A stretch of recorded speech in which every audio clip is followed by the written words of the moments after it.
देवघर पुकारा तारे हो। लावा सोने के ककहिया हमनी के रहिया सेवका निहारा तारे हो। दोनों हाथ छपले बानी में होती के हम छापा तलामी के सिया हमर झारा हो। रे कानू के पापा लामी के सिया हमर झारा हो। रे कानू के पापा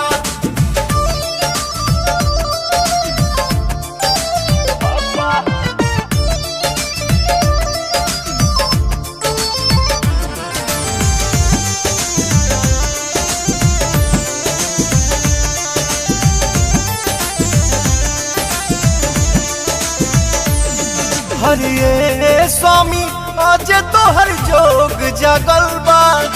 अजब के तोहरा पीछे तीनों लोग पागल बा। अपने भेष धैल घर के ये भोले दानी अभी न सजल कैसन लगी है शिव के पटरानी। देहर होई तो हम ना जाइम सुन लो बतिया साफा तलामी के सिया हमर झारा हो। रे कानू के पापा लामी के सिया हमर झारा हो। रे कानू के पापा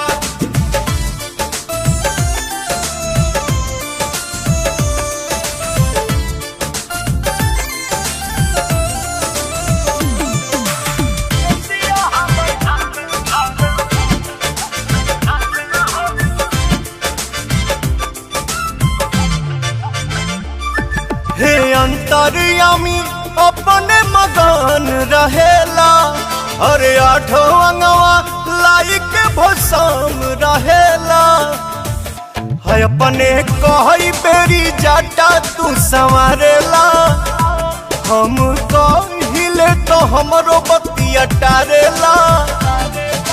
कथन मनाई